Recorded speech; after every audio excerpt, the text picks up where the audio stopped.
You have cancer. Miss Baring, you have advanced metastatic ovarian cancer.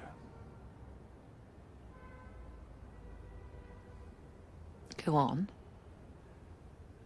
You are a professor, Miss Baring. Like yourself, Dr. Kalikian. Oh, yes. Now then, you present with a growth that unfortunately went undetected in stages 1, 2, and 3. Now it is an insidious adenocarcinoma. Insidious? Insidious means undetectable at an early stage. Insidious means treacherous. Shall I continue? Oh, by all means. Good. In invasive epithelial carcinoma, the most effective treatment modality is a chemotherapeutic agent. We are developing an experimental combination of drugs designed for primary site ovarian with a target specificity of stage 3 and beyond administration. Am I going too fast? No. Good. You will be hospitalized as an inpatient for treatment each cycle. After the initial 8 cycles, you will have another battery of tests. The antineoplastic will inevitably affect some healthy cells, including those lining the gastrointestinal tract from the lips to the anus and the hair follicles. We will, of course, be relying on your resolve to withstand some of the more pernicious side effects. Miss Baring? Oh, I beg your pardon. Do you have any questions so far? Please go on. Perhaps some of these terms are new? No. You're being very thorough. I make a point of it, and I always emphasize it with my students. Oh, so do I. Thoroughness, I always tell my students, but they are constitutionally averse to painstaking work. Yours too. Oh, it's worse every year. Well, mine are blind. Oh, well, mine are deaf. You just have to hope. I suppose so. Where were we, Dr. Baring? I believe I was being thoroughly diagnosed. Right. Now, the tumor is spreading very quickly, and this treatment is very aggressive. So far, so good? Yes. Better not teach next semester. Out of the question. The first week of each cycle, you'll be hospitalized for chemotherapy. The next week, you may feel a little tired. The next 2 weeks will be fine, relatively. It's 8 months like that. This treatment is the strongest thing we have to offer you. And as research, it'll make a significant contribution to our knowledge. Knowledge. Yes. Here is the informed consent form. Should you agree, you sign there at the bottom.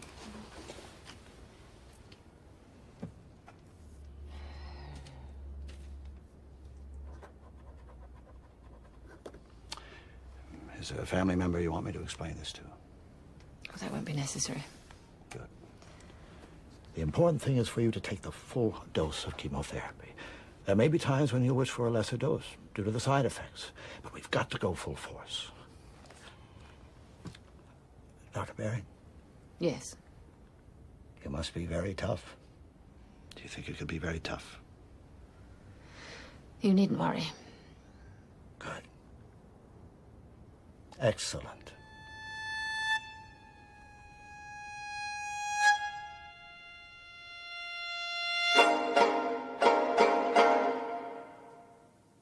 I should have asked more questions, because I knew there was going to be a test.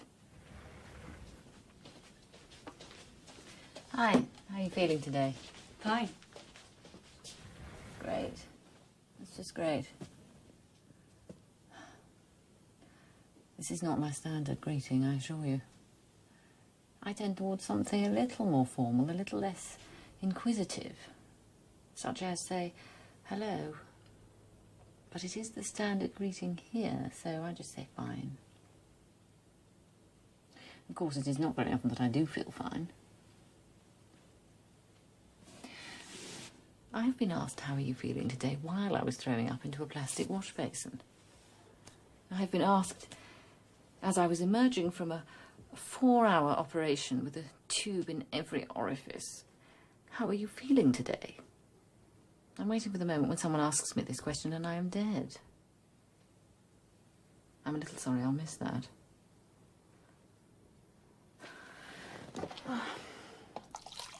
I have cancer. Insidious cancer with pernicious side effects. No, the treatment has pernicious side effects. I have stage 4 metastatic ovarian cancer. There is no stage 5.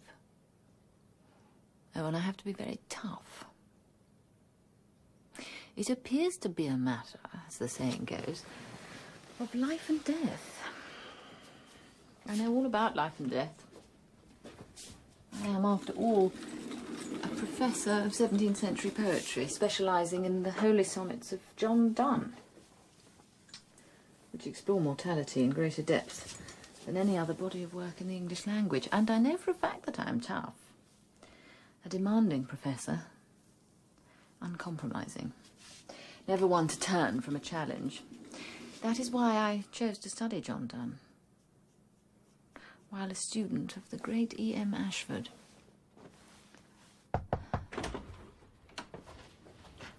Oh, yes. Your essay on Holy Sonnet 6, Miss Baring, is a melodrama with a veneer of scholarship unworthy of you, to say nothing of Donne. Do it again. Oh, Begin with the text, Miss Baring, not with a feeling. Death, be not proud, though some have called thee mighty and dreadful, for thou art not so. You've entirely missed the point of the poem, because I must say you've used an edition of the text that is inauthentically punctuated. In the Gardner edition of the text... but that edition is Miss checked out of the Baring? line, sorry. You take this too lightly. This is metaphysical poetry, not the modern novel. The standards of scholarship and critical reading which one would apply to any other text are simply insufficient. The effort must be total for the results to be meaningful. Do you think that the punctuation of the last line of this sonnet is merely an insignificant detail?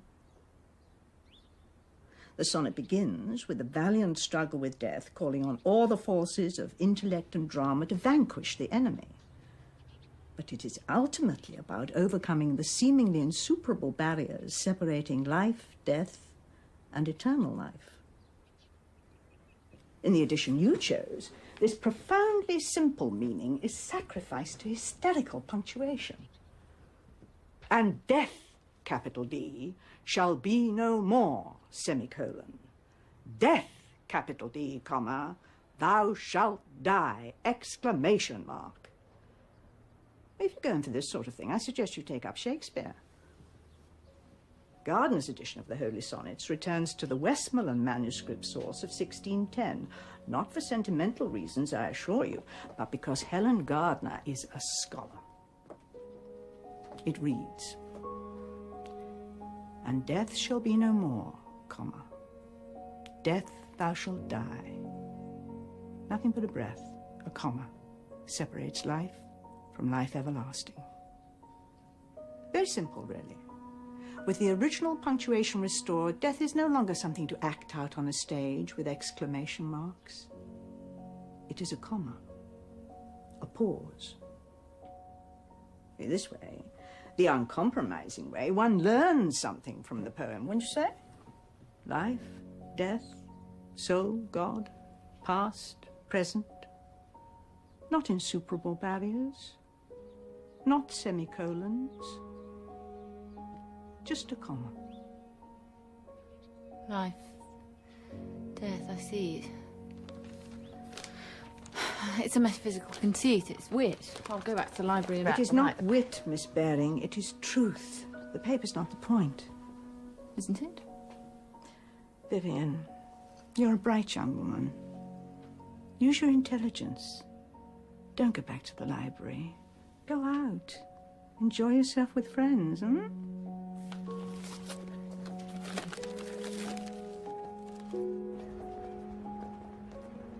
I went outside. It was a warm day. There were students on the lawn talking about, well, nothing, laughing. Simple human truth. Uncompromising scholarly standards. They're connected. I just couldn't... I went back to the library. Anyway. All right. Significant contribution to knowledge. 8 cycles of chemotherapy. Give me the full dose. The full dose. Every time. The attention was flattering for the first 5 minutes.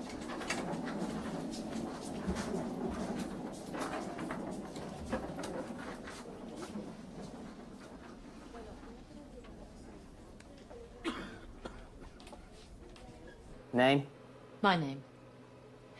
Vivian Baring. Huh? Baring. B-E-A-R-I-N-G. Vivian, V-I-V-I-A-N. Doctor? Yes, I have a PhD. You're a doctor? Oh, Dr. Harvey Kalikian.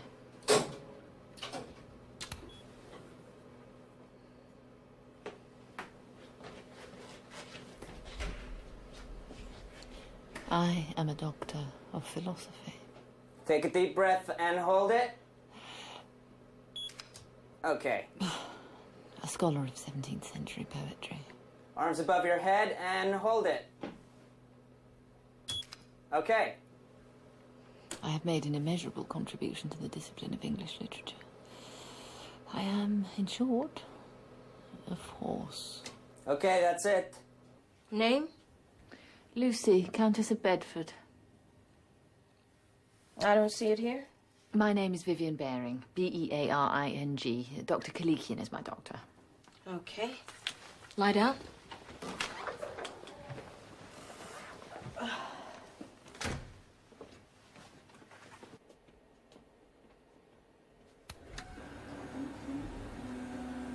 After an astounding undergraduate career, I studied for 3 years with Professor E.M. Ashford, during which time I learned by instruction and example what it means to be a scholar of distinction.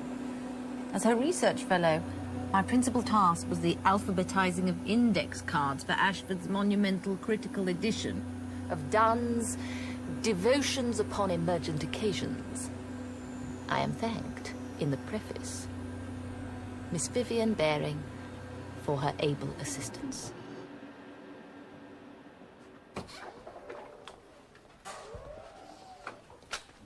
Thank you.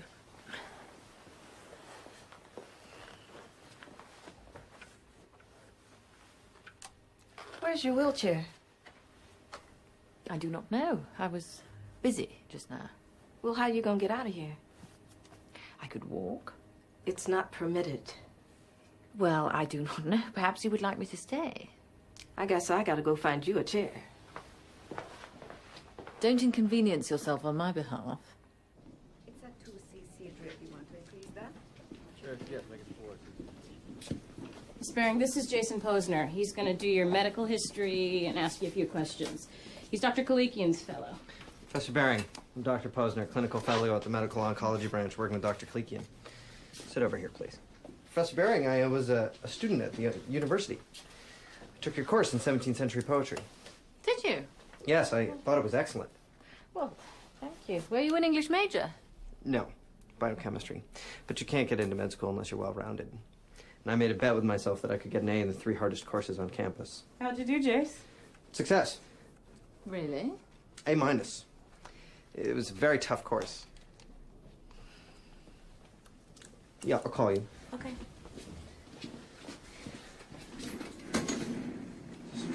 Wheel this over. Okay, now, I'm going to be taking your history, which is a medical interview, and then I give you an exam. I believe Dr. Kalikian has already done that. Well, I know, but Dr. Kalikian wanted me to do one, too. Very well. Okay, let's just get started. How are you feeling today? Fine, thank you. Excellent. And how's your general health? Fine. Good. Now, we know that you're an academic, Yes, we've established that. so we don't need to talk about your interesting work. No. How old are you? 48. Are you married? No. Are your parents living? No. How and when did they die? My father, suddenly, of a heart attack when I was 21. And my mother, slowly, when I was 41 and 42, of cancer, breast cancer. Cancer. Yeah, breast cancer. I see. Any siblings? No. Now I'm going to ask you about your past medical history. Have you ever been hospitalized? Yes, I had my tonsils out when I was 8. Have you ever been pregnant? No. Heart murmurs? No. High blood pressure? No. Venereal diseases, uterine infections? No. Thyroid, diabetes, cancer? No, well, cancer, yes. Well, when? Now. Well, not including now. In that case, no. Okay. Clinical depression, nervous breakdowns, suicide attempts? No. Do you smoke? No. Ethanol? I beg your pardon. Alcohol? Oh, ethanol. Yes, I drink wine. How much? How often? A glass with dinner occasionally, and perhaps a scotch every now and then. Do you use any substances? Such as? Marijuana, cocaine, crack cocaine, PCP, ecstasy, poppers? No. Do you drink caffeinated beverages? Oh, yes. Which ones? Coffee, a few cups a day. Okay. How many? 2 to 6.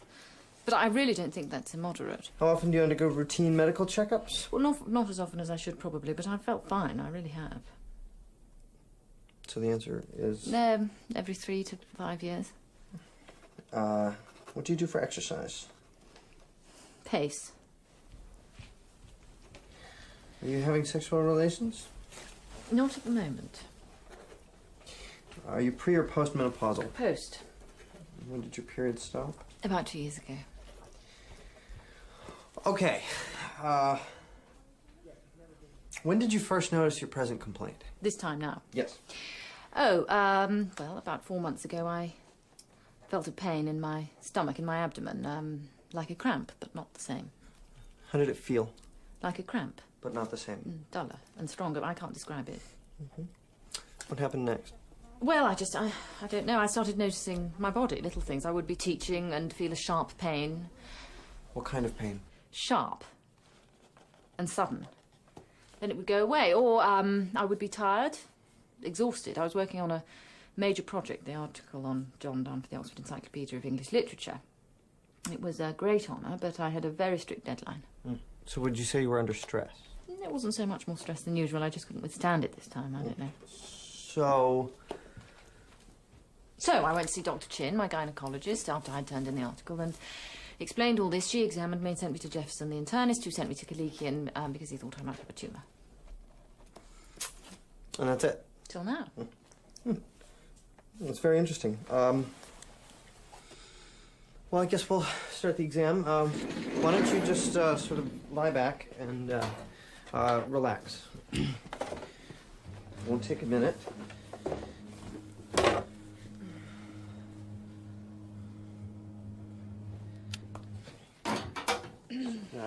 Let me get the sheet here. Okay.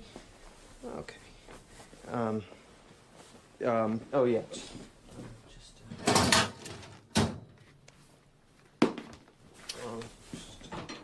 Feet in the stirrups here. Okay.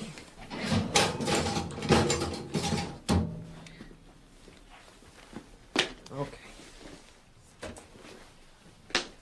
Could you just, yeah. There. Okay. Good, okay.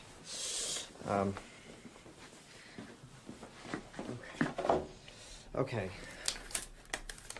Oh, I've got to go get Susie. I got to have a girl here, some crazy clinical rule. Don't move, I'll be right back. Susie? I wish I had given him an A. Susie? 2 times 1 is 2. 2 times 2 is 2 times 3 is 6.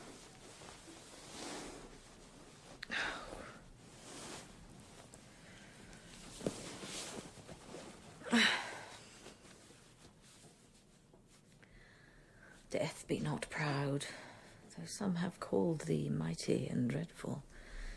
For thou art not so. For those whom thou think'st thou dost overthrow die not, poor death, nor yet canst thou kill me. Has anybody seen Susie?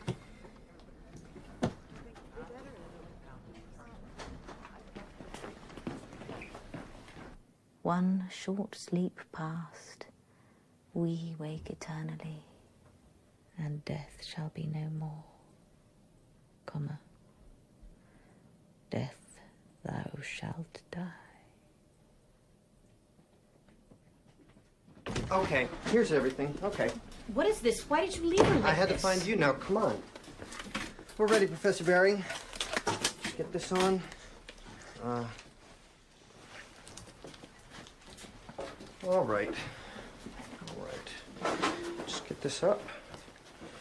Ooh, just relax. Okay. Isn't that interesting, Susie, that I had Professor Baring? Yeah. I wish I had taken some literature. I don't know anything about poetry. Professor Baring was very highly regarded on campus, looked very good on my transcript that I had taken her course. They even asked me about it in my interview to medical school. Jesus. What? What? Yeah, I survived Baring's course, yeah. No problem. Yeah, John Donne, those metaphysical poets, that metaphysical wit.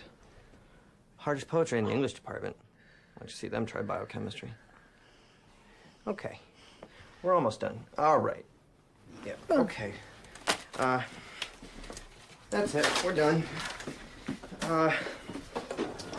Okay, I gotta go. Take her feet out of... Yeah.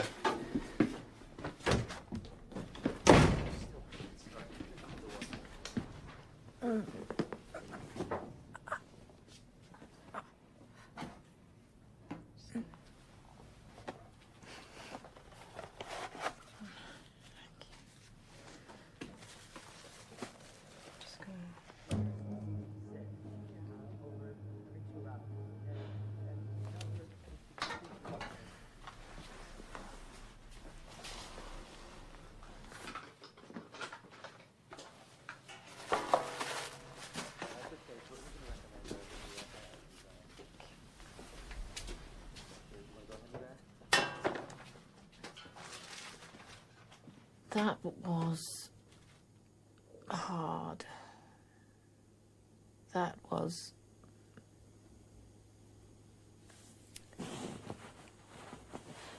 One thing that can be said for an 8-month course of cancer treatment, it is highly educational. I am learning to suffer. Yes, it is mildly uncomfortable to have an electrocardiogram, but the agony of a colonoscopy sweeps it from memory. Yes, it was embarrassing to have to wear a nightgown all day long. 2 nightgowns. But that seemed like a positive privilege compared to watching myself go bald. Yes, having a former student give me a pelvic exam was thoroughly degrading, and I use the term deliberately. But I could not have imagined the depths of humiliation.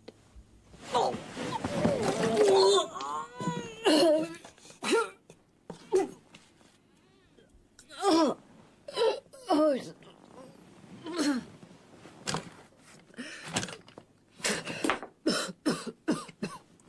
Oh, God. Please.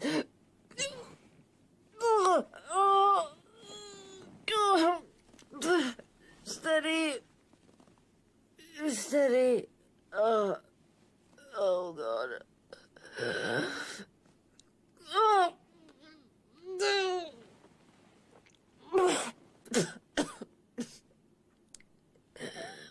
What's left?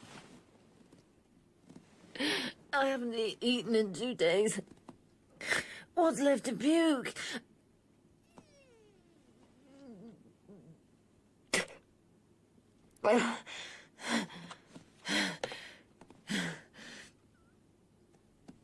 You may remark that my vocabulary has taken a turn for the Anglo-Saxon. God, I'm going to barf my brains out. Oh.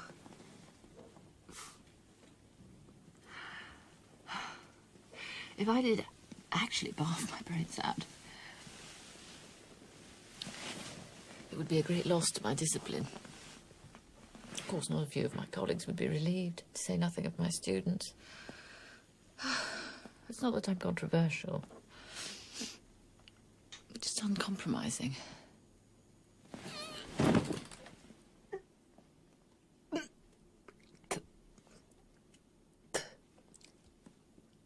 false alarm.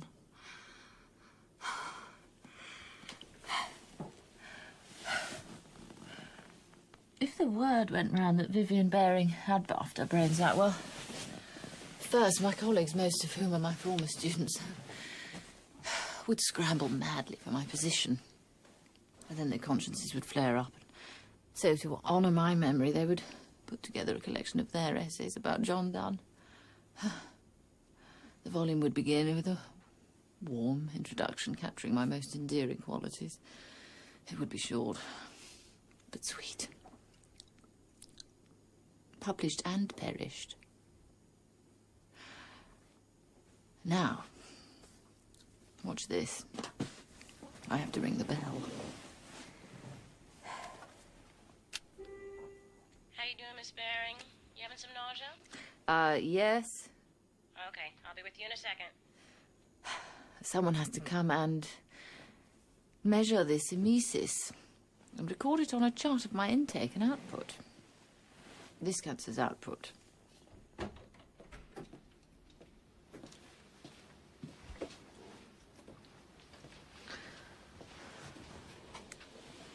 It's about 300 cc's. Is that all? It was very hard work. Yep. It's 300. Good guess. Okay. Is there anything else I can get you? Got some Jell-O or something? Thank you, no. You okay all by yourself in here? Yes. You're not having a lot of visitors, are you? None. To be precise. I didn't think so. Is there somebody you want me to call or something? That won't be necessary. I don't want visitors. Okay. Well, I'll tell you what. I'll just pop my head in every once in a while to see how you're doing. Make sure you're okay. If you need anything, you just ring. Thank you. Okay.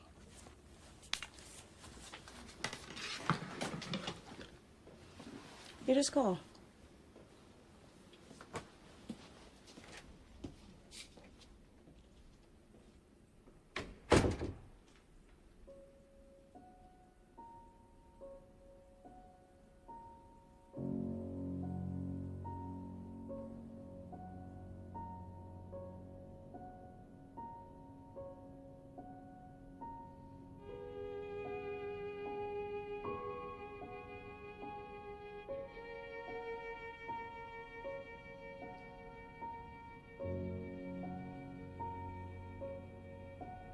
Do not forget that you are seeing the most interesting aspects of my tenure as an inpatient receiving experimental chemotherapy for advanced metastatic ovarian cancer.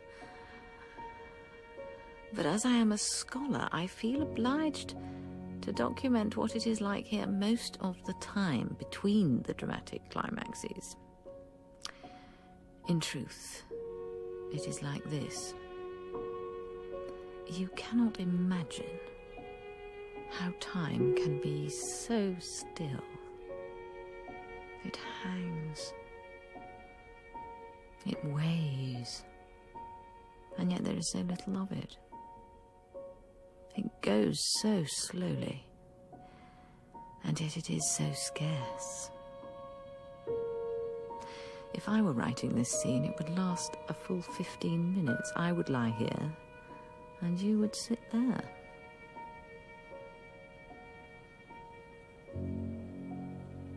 Not to worry. Brevity is the soul of wit. But if you think 8 months of cancer treatment is tedious for all of you, consider how it feels to play my part.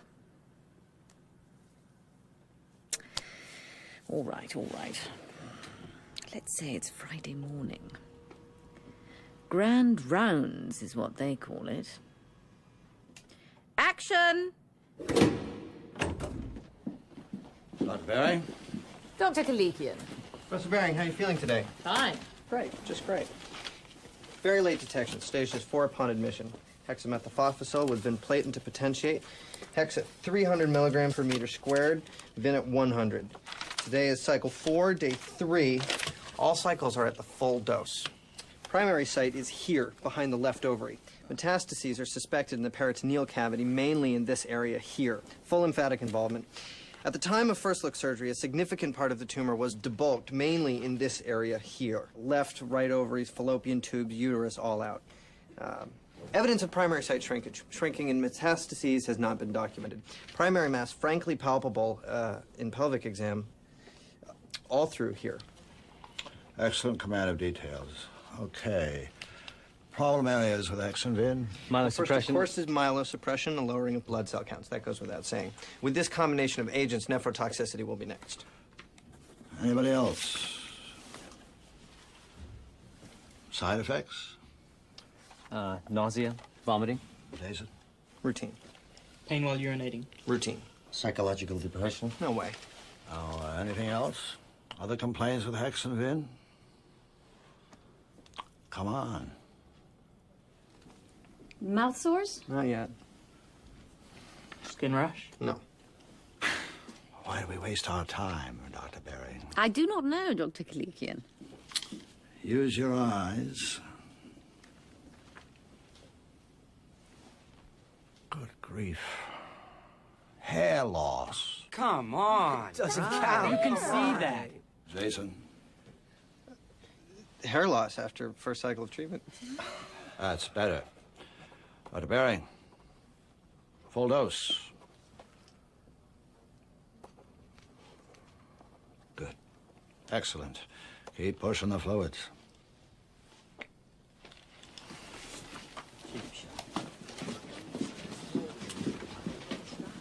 Jason, clinical. Oh, right. Thank you, Professor Baring. You've been very cooperative.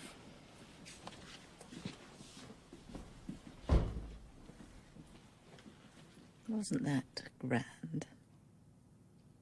Full of subservience, hierarchies, gratuitous displays, sublimated rivalries.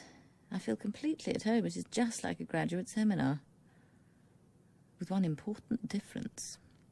In grand rounds, they read me like a book. Once I did the teaching, now I am taught. This is much easier. I just hold still and look cancerous. Jason was impressive, wasn't he? I taught him, you know. Nephrotoxicity, kidney poisoning, myelosuppression.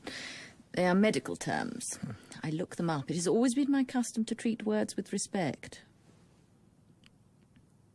I can recall the time, the very hour of the very day when I knew words would be my life's work. I like that one best. Read another. I think I'll read The Tale of the Flopsy Bunnies. Has little bunnies on the front.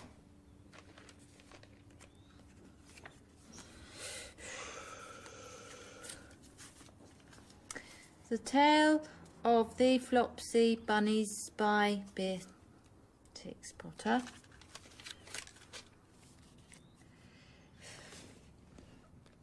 It is said that the effect of eating too much lettuce is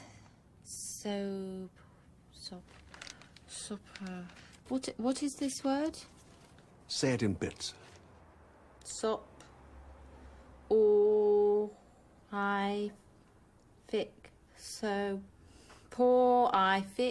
What does that mean? Soporific, causing sleep. Causing sleep. Makes you sleepy. Soporific means makes you sleepy. That's right. Now, use it in a sentence. What has a soporific effect on you? What has a soporific effect on me? What makes you sleepy? Nothing. That's right. What about you? What has a soporific effect on me? Let me think. Boring conversation, I suppose, after dinner. Me too. Boring conversation. Good. Excellent. Carry on. It is said that the effect of eating too much lettuce is soporific. The little bunnies in the picture are sleeping. They're sleeping, like you said, because of soporific. The illustration bore out the meaning of the word, just as he had explained it. At the time, it seemed like magic. So, imagine the effect the words of John Donne first had on me. Ratiocination, concatenation, coruscation, tergiversation. Medical terms are less evocative. Still, I want to know what the doctors mean when they anatomize me. My only defense is the acquisition of vocabulary.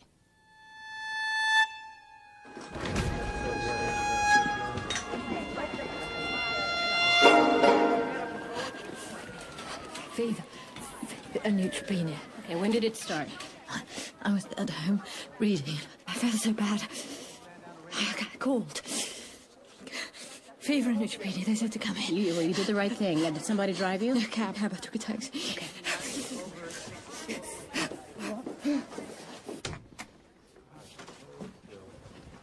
Okay, just sit here a minute. I'll get Jason. He's on call tonight, and I'm going to give you some meds. I'm glad I was here tonight. I'm going to get you to a bed soon, okay? I'm going to get you some juice, some nice juice with lots of ice, okay? Lights. I left all the lights on in my house. Don't worry about it. It'll be okay.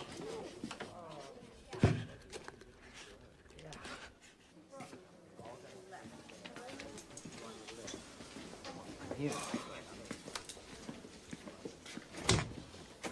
Professor Baring, how you feeling? My teeth are chattering. Vitals? Temp 102, pulse 120, respiration 36. Fever and neutropenia. It's a shake and bake. Blood culture and urine, stat, admitter, prepare for reverse isolation. Start with acetaminophen. Vitals every 4 hours.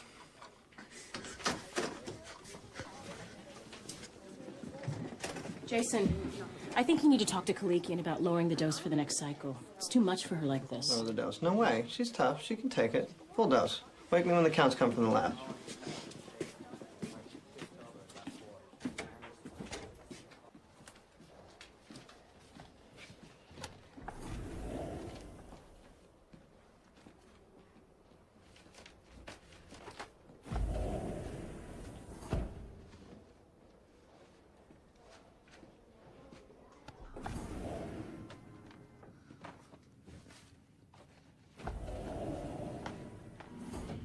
Good morning, Dr. Baring.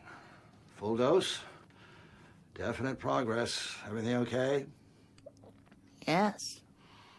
You're doing swell. Isolation's no problem, a couple of days. Think of it as a vacation. Oh.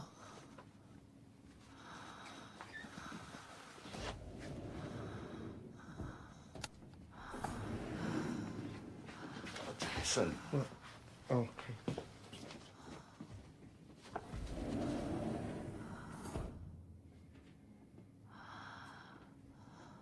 In isolation.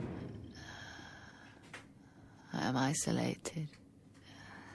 For once I can use a term literally. The chemotherapeutic agents eradicating my cancer have also eradicated my immune system. In my present condition, every living thing is a health hazard to me. I really have not got time for this. Particularly healthcare professionals. Just to check the INO sheets for 1 minute takes me a half an hour to do precautions. Oh. 5, 7, 11, 250 twice. Okay. Oh. Professor Baring, how are you feeling today? fine, just shaking sometimes from the chills. IV should kick in any time now, no problem. Listen, I gotta go. Keep pushing the fluids, okay?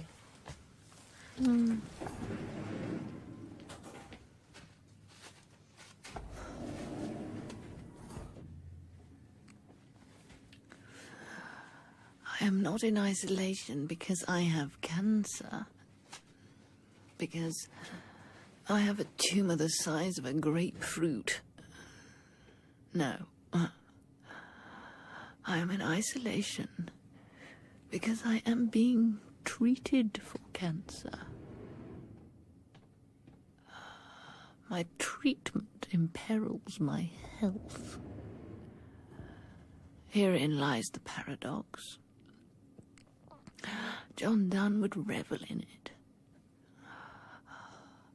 I would revel in it if he wrote a poem about it. My students would flounder in it because paradox is too difficult to understand.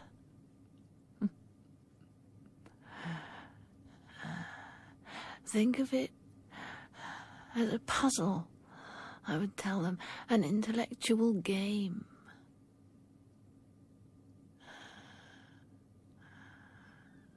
Or I would have told them, were it a game, which it is not.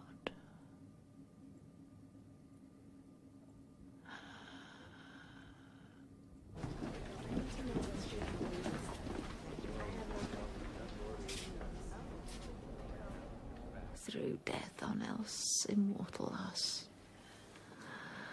If lecherous goats, if serpents envious, cannot be damned. Alas, why should I be? Why should intent or reason born in me make sins else equal in me more heinous? And mercy being easy and glorious to God in his stern wrath, why threatens he? But who am I that dare dispute with thee? O God, of thine only worthy blood, And my tears make a heavenly Lethean flood, and drown in it my sins' black memory. That thou remember them, some claim as dead. I think it mercy if thou wilt forget.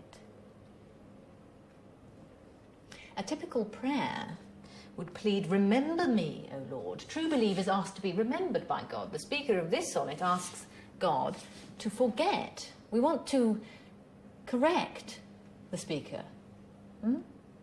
To remind him of the assurance of salvation, but it is too late. The poetic encounter is over. We are left to our own consciences. Have we outwitted Donne? Miss Baring. Or have we been outwitted? Miss Baring. What is it? You have to go down for a test. Jason just called. They want to do another ultrasound. They're concerned about a bowel obstruction. No, not now. I'm sorry, they want it now. Not right now. It's not supposed to be now. Yes, they want to do it now. I've got the chair. It should not be now. I am in the middle of this. I have this planned for now, not ultrasound. No more tests. We've covered that. I know, but they need for it to be now. It isn't a bad procedure and it won't take long, so why don't you just come along now? I do not want to go now. Miss Baring.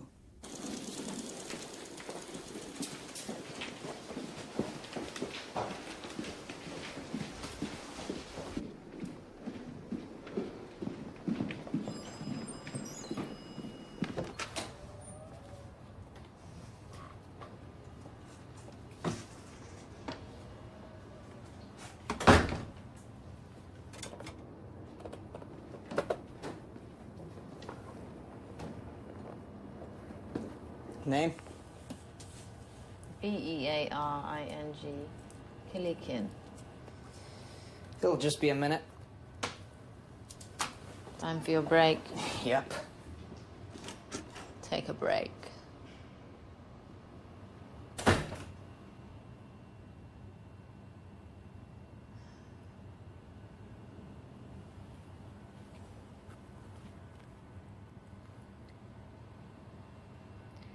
This is my play's last scene. Here, heavens appoint my pilgrimage's last mile. And my race, idly yet quickly run, hath this last pace. My span's last inch, my minute's last point, and gluttonous death will instantly unjoint my body and soul.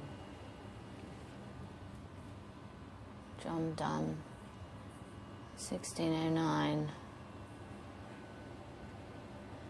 I've always particularly liked that poem. In the abstract. Now I find the image of my minute's last point a little too, shall we say, pointed. I don't mean to complain, but I am becoming very sick. Very, very sick. Ultimately sick, as it were. In everything I have done, I have been steadfast, resolute. Some would say in the extreme. Now, as you can see, I am distinguishing myself in illness.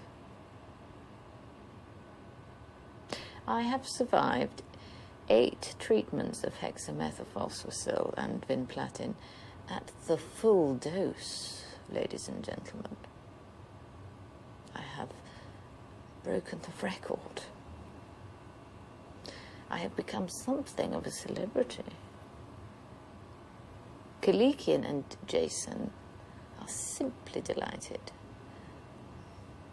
I think they see celebrity status for themselves upon the appearance of the journal article they will no doubt write about me.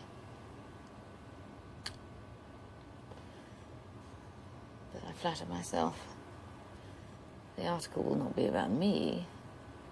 It will be about my ovaries. It will be about my peritoneal cavity, which, despite their best intentions, is now crawling with cancer.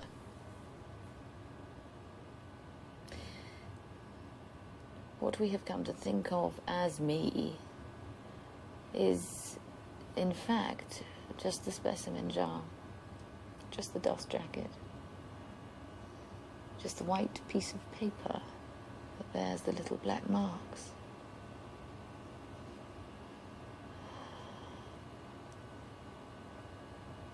My next line is supposed to be something like this. Oh, it is such a relief to get back to my room after those infernal tests. This is hardly true. It would be a relief to be a cheerleader on her way to Daytona Beach for spring break. To get back to my room after those infernal tests is just the next thing that happens. Oh, God. It is such a relief to get back to my goddamn room after those goddamn tests.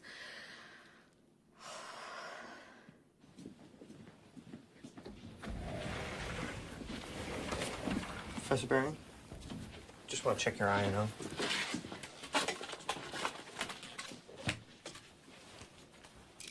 $450, 6.5. Okay. How you feeling today? Fine. Great. It's just great. How are my fluids? Pretty good. No kidney involvement yet. That's pretty amazing with Hex and Vin. How will you know when the kidneys are involved? Lots of in, not much out. That simple. Well, no way. Compromised kidney function is a highly complex reaction. I'm simplifying it for you. Thank you. We're supposed to. Bedside manner. There's a whole course on it in med school. It's required. Colossal waste of time for researchers. I can imagine. Jason? Huh? What were you saying just then? When? Never mind. Professor Baring, are you experiencing confusion? Short-term memory loss? No. You sure? Yes. Okay. No, I was just wondering, why cancer? Why cancer? Well, why not open heart surgery? Oh, well, yeah. Well, why not plumbing? Why not run a lube rack for all the surgeons know about Homo sapiens sapiens? And no way. Cancer's the only thing I ever wanted. Huh. No, really, cancer is... Awesome? Yeah. It is awesome. How does it do it? The intercellular regulatory mechanisms, especially for proliferation and differentiation. The malignant neoplasia just don't get it. Neoplasia. Cancer cells. Yes, that's right. You grow normal cells in a tissue culture in a lab, and they replicate just enough to form a nice confluent monolayer, and then they divide 20 times or 50 times, but eventually they conk out. You grow cancer cells, and they never stop. No contact inhibition whatsoever. They just pile up. They keep replicating forever. It's got a great name. You know what it's called? No, what? Immortality in culture. That sounds like a symposium. It's an error in judgment in a molecular way. But why? Even on a protistic level, the normal cell-cell interactions are so subtle, they take your breath away. It's incredible. It's perfect. So what's up with cancer cells? Smartest guys in the world. The best labs. Funding. They don't know what to make of it. What about you? Me? Oh. I've got some things I'm kicking around. Wait till I get a lab of my own. If I can survive this fellowship. The part with the human beings. Everybody's got to go through it, all the best researchers. They want us to be able to converse intelligently with the clinicians, as if researchers were the impediment.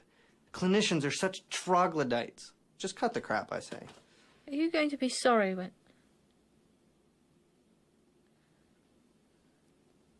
Do you ever miss people? Everybody asks that, especially girls. What do you tell them? Tell them yes. Are they persuaded? Some. Some. I see. And what do you say when a patient is apprehensive, frightened? Of who? I just... Never mind. Professor Baring, who's the President of the United States? I'm fine. Really, it's all right. You sure? I could order a test. No. No. I'm fine. Just a little tired. Okay. Listen, I gotta go. Keep pushing the fluids. Try for 2,000 a day, okay? Okay. To use your word. Okay.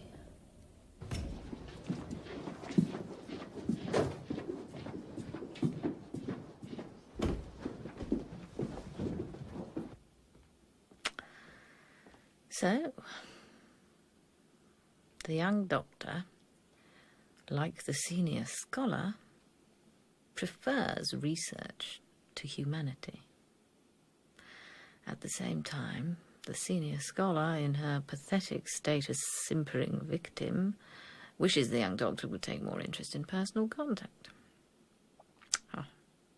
Now, I suppose we shall see how the senior scholar ruthlessly denied her simpering students the touch of human kindness she now seeks.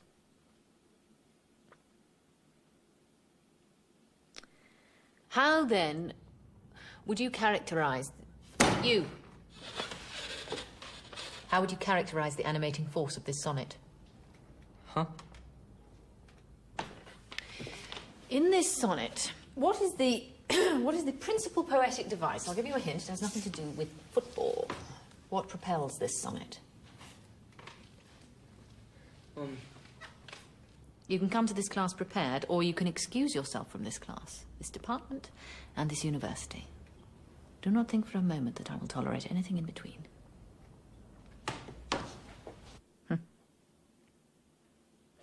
Did I say You are 19 years old. You are so young. You don't know a sonnet from a steak sandwich. By no means. To scan the line properly, we must take advantage of the contemporary flexibility in ION endings, as in expansion.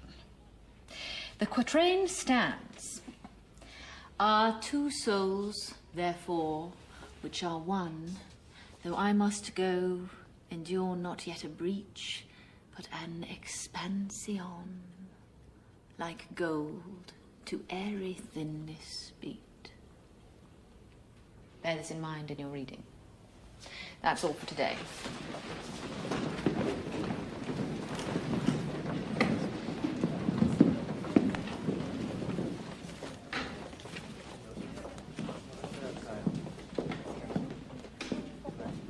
Professor Baring, can I talk to you for a minute? You may. I need to ask for an extension on my paper. I'm really sorry. I know your policy, but... Don't tell me. Your grandmother died. You knew? It was a guess. I have to go home. Do what you will, but the paper is due when it is due.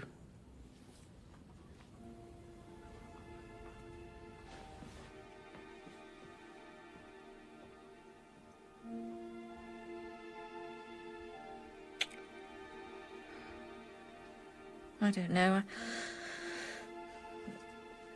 I feel so much. What is the word? I look back and I see these scenes and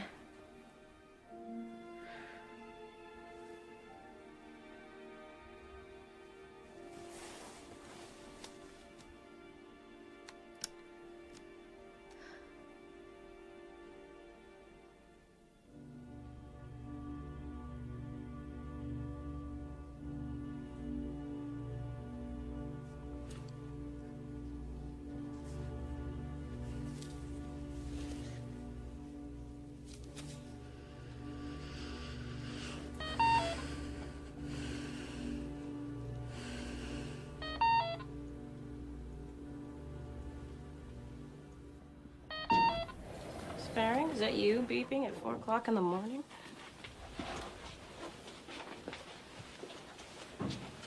Did that wake you? Sorry, it just gets occluded sometimes. Oh, I was awake. Where? What's the trouble, sweetheart? Oh, I don't know. Can't sleep? No, I just keep thinking. If you do that too much, you can get kind of confused. I know. I can't seem to figure things out. I'm in a quandary. Having these doubts. Well, what you're doing is very hard. Hard things are what I like best. No, but it's not the same. It's like it's out of control, isn't it?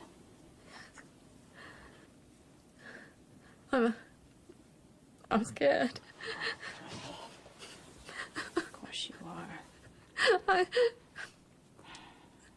I want to. I don't feel so sure of myself anymore. And you used to feel sure, didn't you?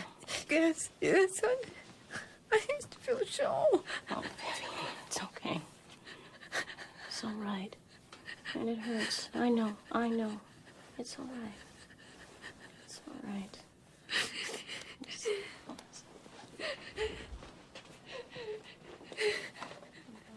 It's all right. Vivian, it's okay. It's all right. Hey, Vivian, you want a popsicle?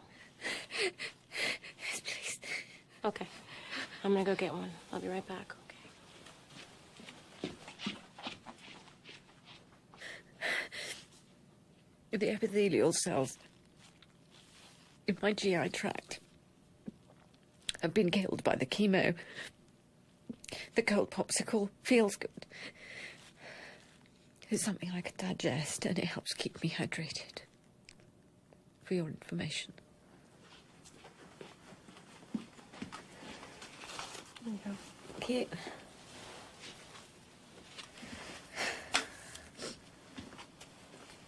here. Sure? Thanks. Cute.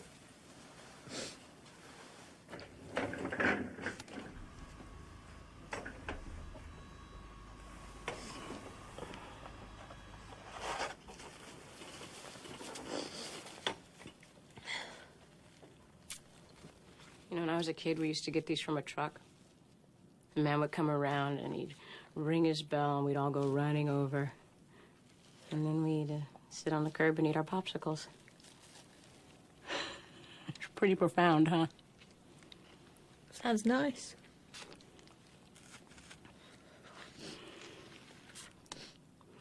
Vivian, there's something we need to talk about. That you need to think about.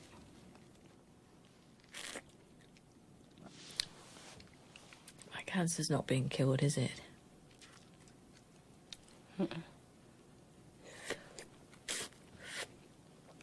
They never expected it to be, did they? Well, they thought the drugs would make the tumor get smaller. And it has. It's gotten a lot smaller. But the problem is it started in other places, too. And, I mean, they've learned a lot for their research, and it was the best thing they had to give you. It was the strongest drugs. It's just that there really isn't a good cure for what you have yet. For advanced ovarian. I'm sorry, they should have explained this to you. I knew. You did? I read between the lines.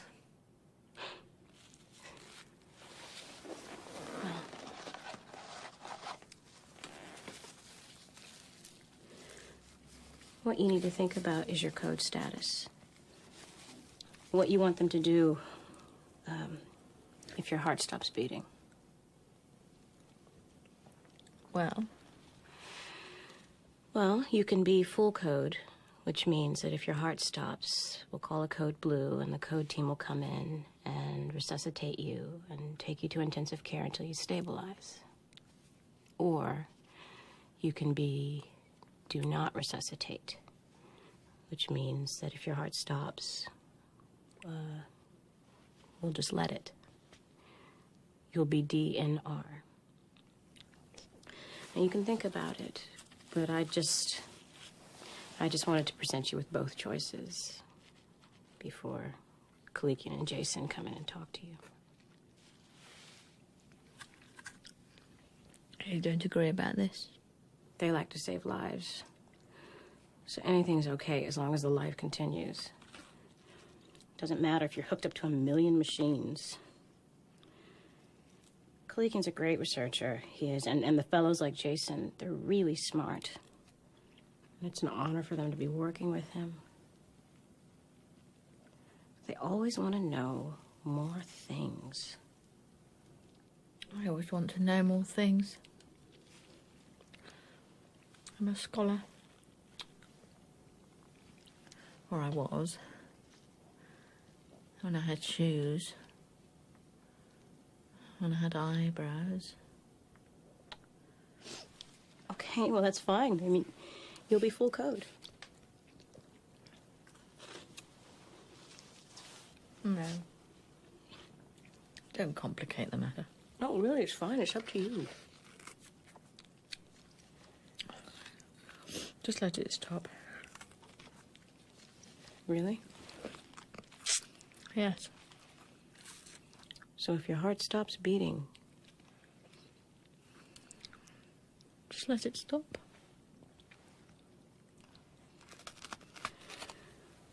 You sure?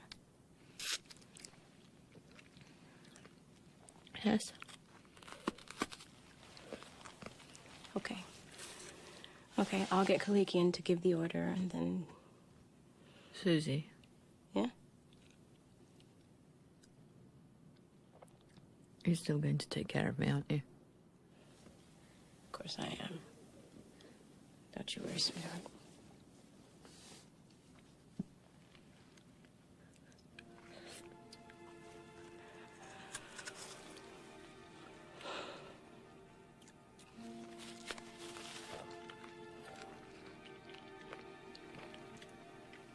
Okay.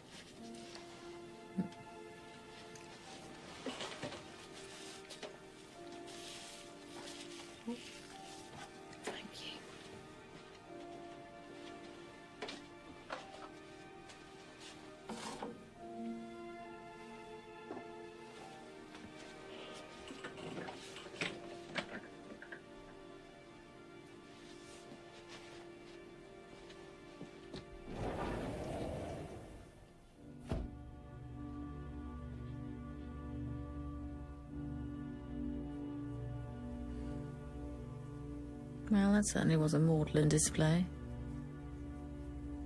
Popsicles, sweetheart. I can't believe my life has become so corny. But it can't be helped. I don't see any other way. We are discussing life and death, and not in the abstract either. We are discussing my life and my death. And I can't conceive of any other tone. Now is not the time for verbal swordplay. Nothing would be worse than a detailed scholarly analysis of erudition, interpretation, complication. Oh. Now is the time for simplicity. Now is the time for, dare I say it, kindness.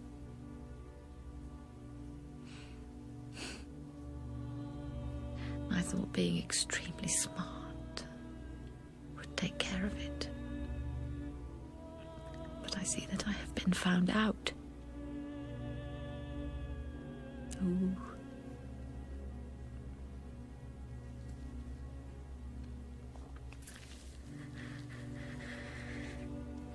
I'm scared. Oh, God.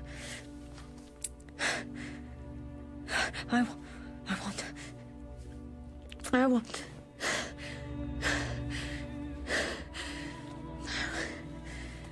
No, I want to hide. I just want to curl up in a little ball.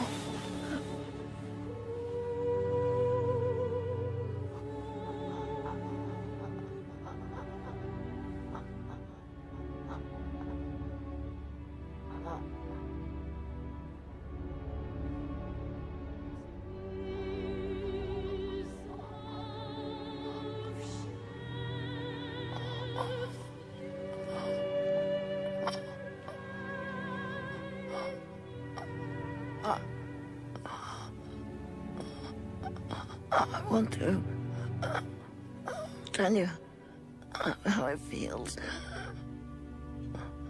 I want to explain it. To use my words. It's as if I can't.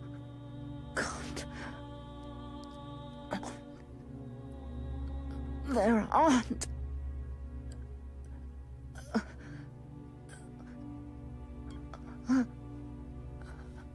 I'm in terrible pain. Susie says, I need to begin aggressive pain management if I'm going to start it. It, such a little word. I think in this case, it signifies being alive.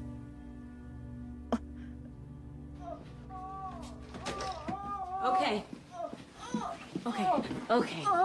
We've located Dr. Kalikian, and he's on his way here, and we'll get you some meds. Oh, God, there's so painful. So painful, so much pain. I know, just try and relax and clear your mind. We'll get you patient-controlled analgesic. It's a little pump with a little button, and you press it, and you decide how much medication you want. It's very simple, and it's all up to you. Okay. Dr. Baring. Susie? It's time for patient-controlled analgesic. The pain is killing her. Dr. Baring, are you in pain? I don't believe this. I want a morphine drip. But what about patient-controlled? She could be more alert. Oh, no, yes. But in her case, no. But I think she would really rather... She's earned a rest. Morphine. 10 push now, then start at 10 an hour. Dr. Baring, try to relax. We're going to help you through this. Don't worry. Dr. Baring. Excellent.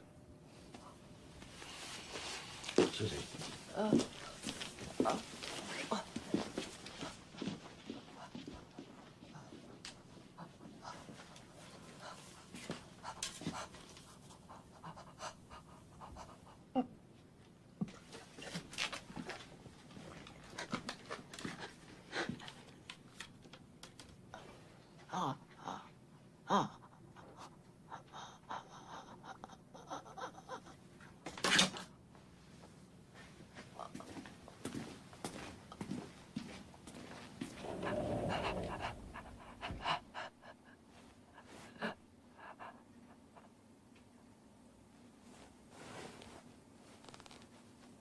Hi.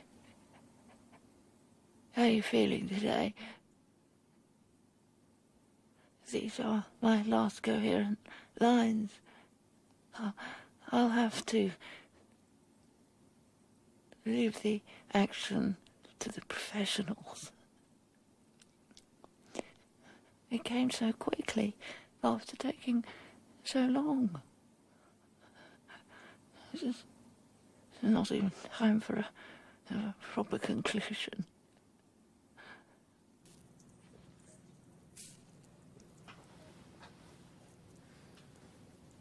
I trust this will have a soporific effect.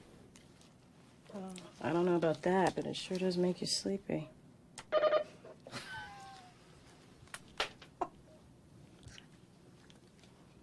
What's so funny? What? What? That's just... It's this soporific means... makes you sleepy. It does? Well, that was sort of dumb. No, it was funny. Yeah, in a dumb sort of way.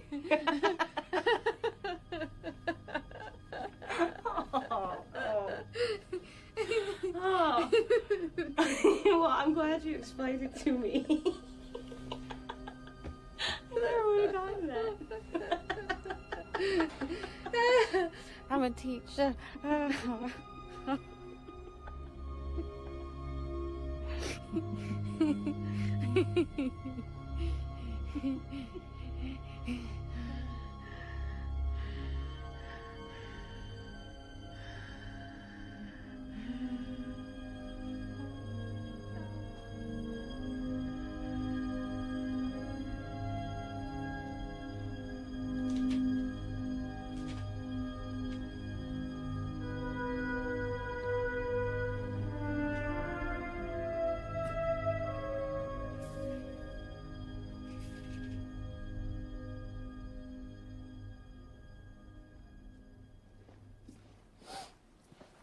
Yeah, she was a great scholar. She wrote tons of books, articles. She was the head of everything. People used to hug the walls when she passed.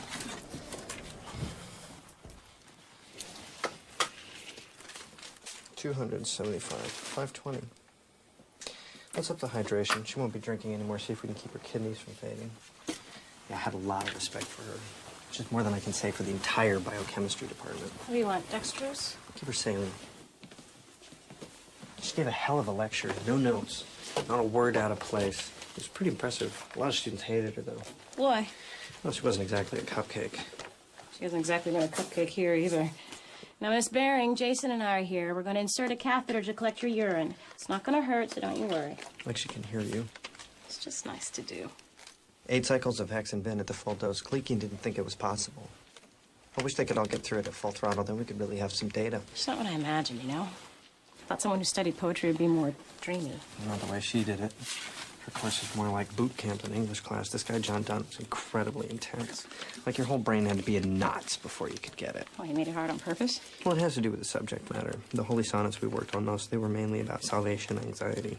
That's a term I made up in one of my papers, salvation anxiety, but I think it fits pretty well. You're this brilliant guy. I mean, brilliant. This guy makes Shakespeare sound like a Hallmark card. And you know you're a sinner. And there's this whole promise of salvation, the whole religious thing, but you just can't deal with it. Well, how come? Because it doesn't stand up to scrutiny. But you can't face life without it either, so you write these screwed-up sonnets. Like a game to make the puzzle so complicated. What happens in the end? The end of what? To John Dunn. Does he ever get it? Get what? His salvation anxiety. Does he ever understand? Oh, no way. The puzzle takes over. You're not even trying to solve it anymore. Fascinating, really. Like, great training for lab research, looking at things at increasing levels of complexity. Well, until what? What do you mean? Well, what happens in the end? Do you ever get to solve the puzzle? Nah. When it comes down to it, research is just trying to quantify the complications of the puzzle. You help people, and you save lives and stuff. Well, sure, I save a guy's life, and the poor slob goes out and gets hit by a bus. Yeah, I guess so. I just don't think about it that way. As you can tell, I never took a course in poetry. Well, If there's one thing we learned in 17th century poetry, you can forget all about that, all that sentimental stuff. Enzyme kinetics was more poetic than Bering's class. Besides, you can't just go around thinking about all that meaning of life garbage all the time. You just go nuts. Do you believe in it? Believe in what? I don't know, the meaning of life garbage. What do they teach you at nursing school?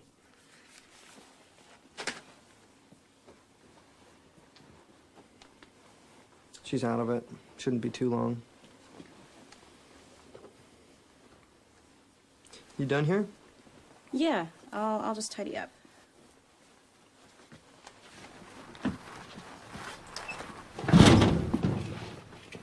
See you. Bye, Jace.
Vivian?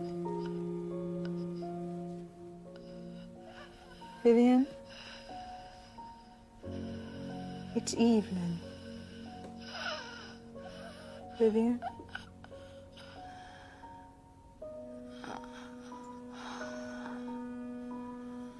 Oh, God.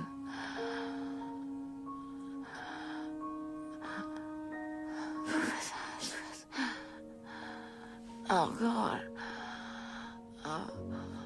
I'm in town visiting my great-grandson, who is celebrating his 5th birthday. I went to see you in your office, and they directed me here. I've been walking all over town. I'd forgotten how early it gets chilly here. Oh, I feel so bad. Yes, I know you do. I can see. Oh, Oh, dear. Oh, there. There.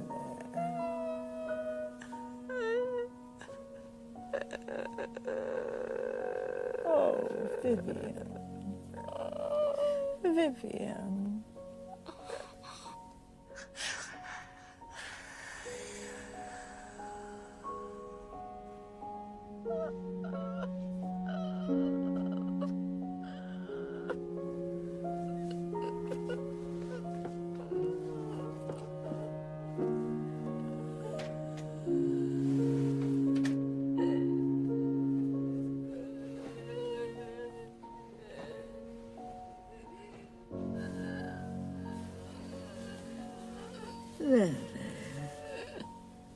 There, Vivian.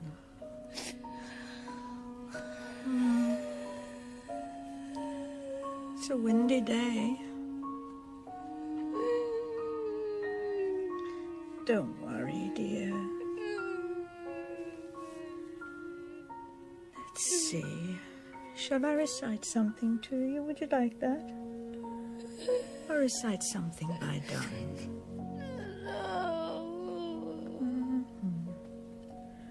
Very well.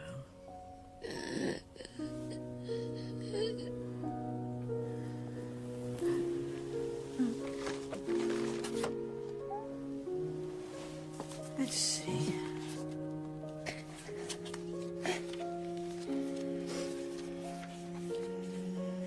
The Runaway Bunny by Margaret Wise Brown. Pictures by Clement Hurd. Copyright 1942. First Harper Trophy edition 1972.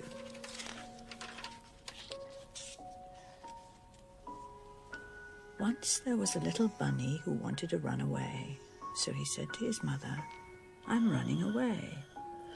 "If you run away," said his mother, "I will run after you, for you are my little bunny." "If you run after me," said the little bunny, "I will become a fish in a trout stream, and I will swim away from you." "If you become a fish in a trout stream," said his mother, "I will become a fisherman, and I will fish for you." Ah, look at that. A little allegory of the soul. Wherever it hides, God will find it. See, Vivian? "If you become a fisherman," said the little bunny, "I will be a bird and fly away from you." "If you become a bird and fly away from me," said his mother, "I will be a tree that you come home to." Ah, very clever.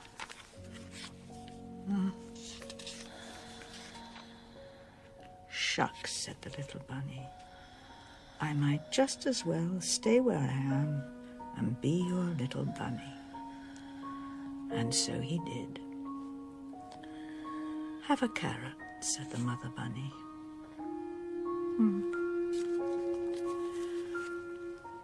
Wonderful.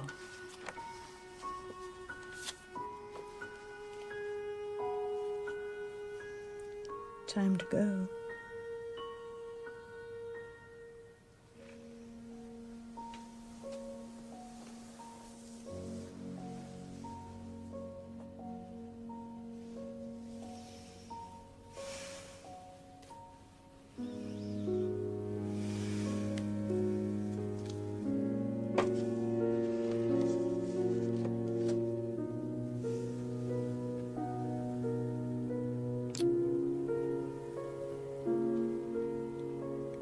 And flights of angels sing thee to thy rest.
Professor Baring, how you feeling today?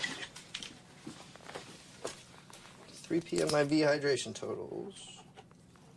2,000 in, 30 out. Oh, well, that's it. Kidney's gone. Professor Baring? Highly unresponsive.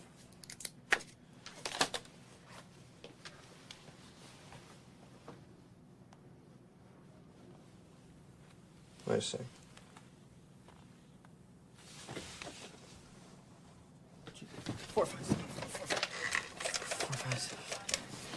Code blue, room 707. Code blue, room 707. Dr. Posner, Posner. Hurry up.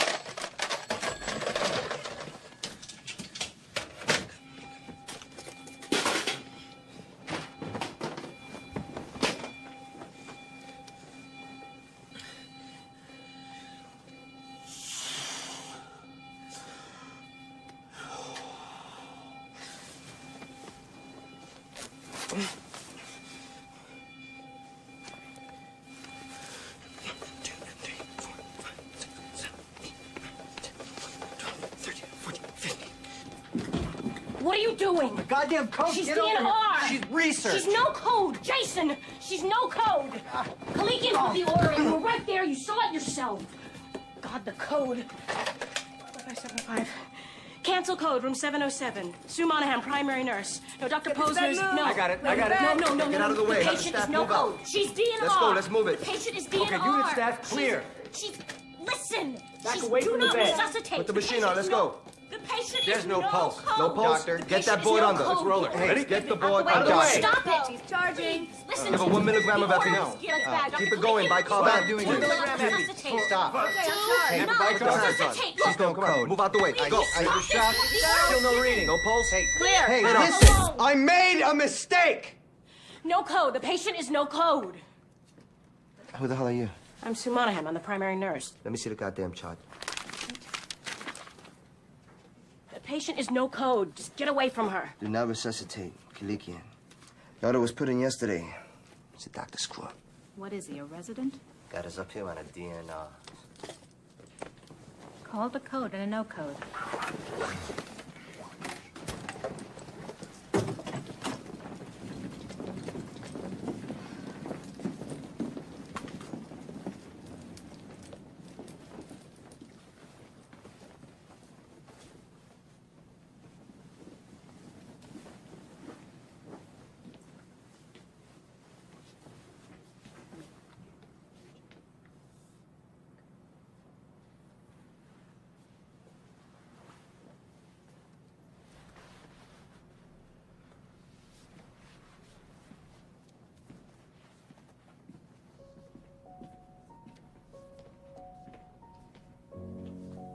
Death, be not proud, though some have called thee mighty and dreadful, for thou art not so.